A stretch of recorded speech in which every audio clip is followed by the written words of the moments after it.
Hey there, good afternoon. This is Chad with Equip, Empower, and Encourage with Chad. On today, we are going to be discussing a little bit of a fun topic. Have you ever thought that you were not supposed to do a particular thing, but yet God kept putting in your heart and your mind that it was really the right thing to do, but yet you resisted and you fought it, and you're like, this can't be it. I mean, come on. Are you serious that this is what you are wanting me to do? And in the end, you find that the thing that God was putting in front of you was really something that really excites you, even more. And this happened to me recently as well. In in fact, and it's hard to explain because you when you pray about it, you're like, yeah, this is not good, this is not real, this is not, I really shouldn't be a part of this. And yet it keeps coming back. It keeps coming back in your heart and mind. You keep thinking about it, and you're like, nah, this other thing over here is way better. This is what I think that you want me to do, God. But at the end of the day, it's what God is trying to tell you. And we got to learn how to stay in tune with what He is telling us and showing us the way, because His way is greater than our way, and His way is going to get us to where we need to be for the greater purpose of our life. So, like, share this YouTube video, the Facebook podcast, LinkedIn, wherever you are watching, like and share, comment as well. I'd love to hear and read about your comments in the comment section and answer any questions that you might have for me. If you're listening on the podcast, share it with your friends as well. And you can support me by going to prosperwithchad.com. That's PROSPERWITHCHAD.com. All right. So I won't get into what God was calling me to do on this particular um, podcast, the YouTube, Facebook video, because I want to share it maybe in a week or two. Share what God really showed me and how He's going to help my family and get out of the debt that actually I personally pretty much accumulated. And it's not, and when I say debt, I'm talking about school debt. I'm talking about a car loan, that kind of thing. There's like the only two debts, right? The student debt and the car loan, and a little bit of credit card, but not much. And so in my mind, I'm like, how am I gonna pay all of this stuff off? And you're still gotta make you still gotta pay the house bill, you still gotta pay the your car loan, car payment, electricity, water, all that stuff that comes into play when it comes to living expenses. Make sure that your family has all the food that they can eat, making sure that the cars are fueled properly, make sure that you're making enough cash flow that will generate the kind of lifestyle that your family needs, and all that good stuff, right? And while we're in business and we're in business to do these particular things, God, and at the end doesn't really want us to be focusing on the money aspect of things, but rather He wants us to be focusing on Him and the purpose that He laid down for us, so that we can accomplish our purpose here on earth, whatever that purpose is, our family, whether that purpose is, a personal purpose. But usually when you get married, your purpose big encompasses the family and encompasses your children, as a whole. And God wants you to Your first mission in life that God has always gives you, if you're a married man, is your family. That's your first mission. Before anything else, that is your mission. That is what God is calling you to do. He wants you to be the leader of your family. He wants you to provide for the family. He wants you to provide a inheritance for your children and for their children's children. Because that's what God calls us, right? In Proverbs, a good man leaves an inheritance to his grandchildren, children. And so, a lot of times what happens is we can't do that. We have the inability to do that. And we are looking at our finances while we are here, right? We're looking at our finances and we're looking at all the debt that we have. And we're thinking to ourselves, I don't know how we're going to do it, God. I mean, you want me to tithe 10%. You want me to give offering, God, to missionaries and to whatever. You want me to, you know, put away for savings. You want me to put away for investment so that you can multiply. And yet here I am. I'm struggling to make ends meet. I'm struggling because I got all of this debt that's hanging over me, and I don't know how I'm going to get out of it because I'm not making enough cash flow in order to make that get out of that reality. But at the end of the day, as we are fighting all of this, right? We're fighting, we're resisting God. We don't want to do it. Each paycheck, we're looking at the paycheck and we're like,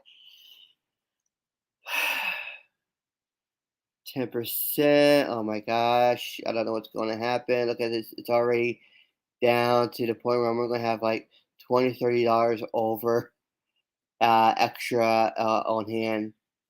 And then you're like, okay, what if I gotta take another one? And it's like, okay, oh my gosh, I got it's down further. And so we resist all of this, right? We're resisting so much. And but God says, I want you to trust me because you will never go hungry, you'll never not pay your debt. I just don't want God says, I don't want you to worship mammon. I don't want mammon to be your God.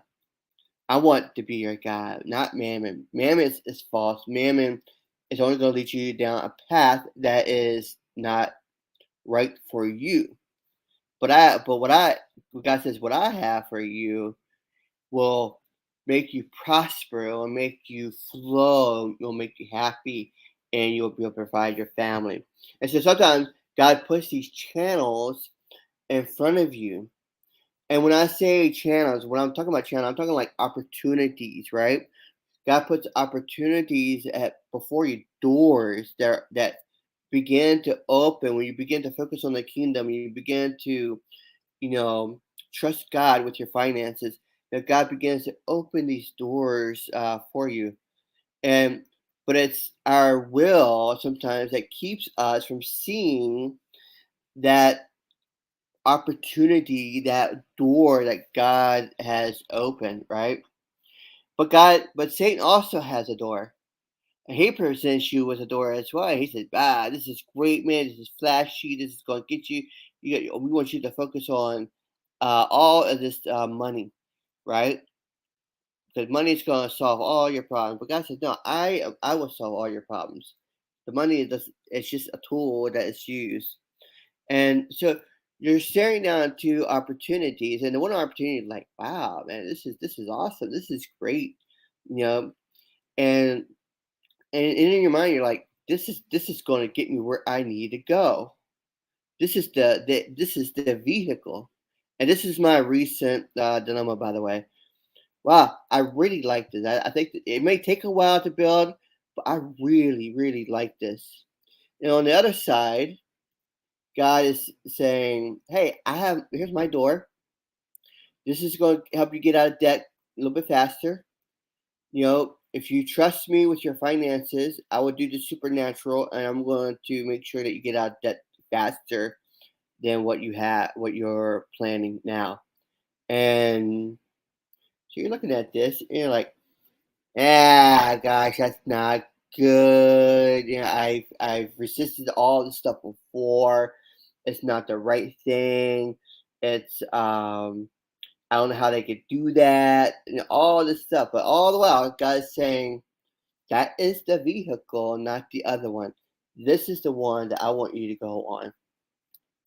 And so when we are resisting all these things, we have to learn how to listen to God, right? We need to listen, be able to listen to what God is telling us is the road to get you out of the debt, so that you're no longer serving mammon. So you no longer have the two masters taking place. Because when you have debt, you are a master, you are a slave to the debt collector, right?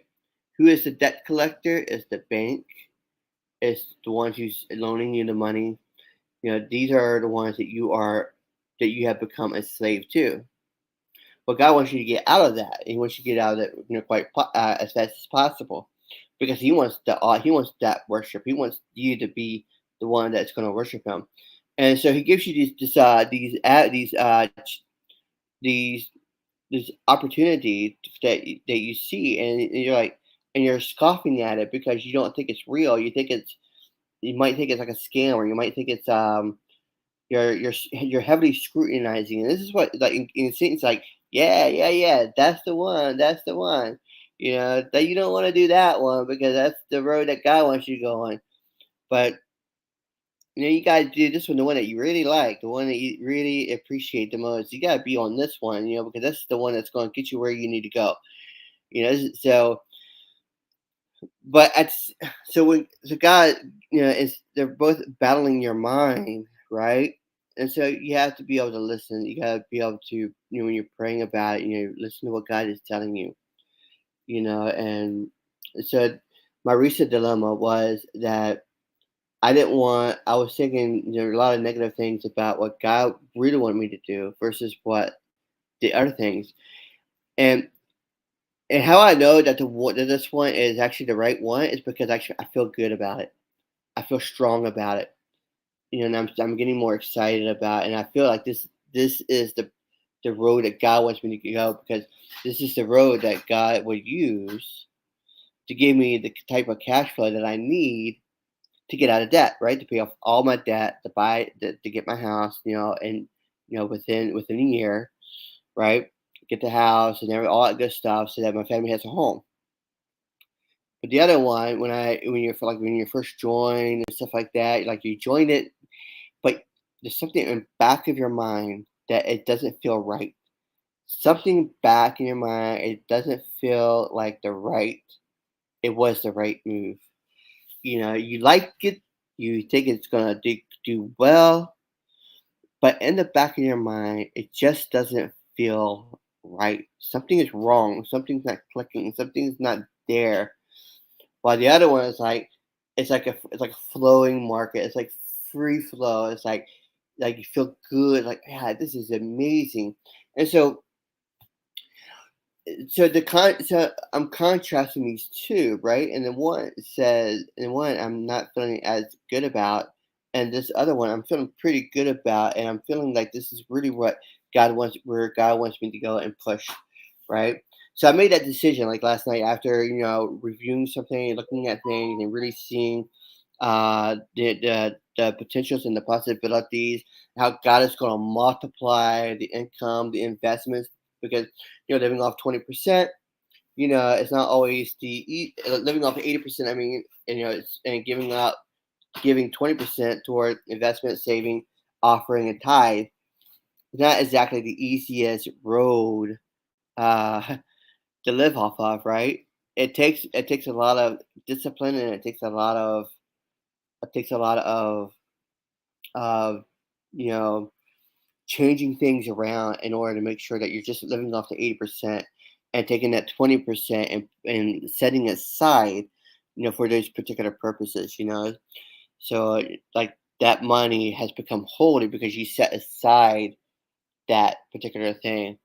And so that was my dilemma. And so from those two particular companies, opportunities, and I realized that the one is what God is going to use to get me where I need to go. and where I need to be, where I can get my family set up properly. And I'm excited about that new opportunity because I really believe in that opportunity, and I really believe that it's going to generate uh, good cash flow. And if you're always looking for something like opportunity, I mean, yeah, you could definitely get back with me and find out what I'm doing, and I could definitely share with you if it's the right fit for you. Great. If not, hey, no worries. And the thing is, when you're looking at opportunities in my mind, like when I'm thinking about opportunities, I'm thinking of how would it provide a cash flow for my family. You know, where can I, where can God, if I go this route, how will God multiply this opportunity and multiply it in such a way where it's providing a very good income stream for my family? And so a lot of times what happens is we make decisions without God. We put our own idea, our own, like, wow, this is great. This we put that before what God is really wanting us to do. And I've done that in the past. But when you focus on what God wants and you go the path that God wants you to go to do, because He's going to greatly multiply your income, then and that cash flow, then that's that you're in the right area. So when you're looking at opportunities, how is God going to multiply your income for you? How is He going to use that as a cash flow for your family, so that your family is well taken care of? Not only your family, but those around you, like your secondary family, your community. How is it going to provide? How is it going to uh, be the avenue that God wants you to use in order to have a greater impact on your family and the community as a whole? So I hope you got a lot out of this. You can support me by going to prosperwithchad.com. That's prosperwithchad.com. And like, subscribe, and comment as well. And I really appreciate you for being on here. And if you have any questions, definitely let me know. And visit my page at prosperwithchad.com. That's prosperwithchad.com. You have an awesome, awesome rest of your day. You take care. Bye bye.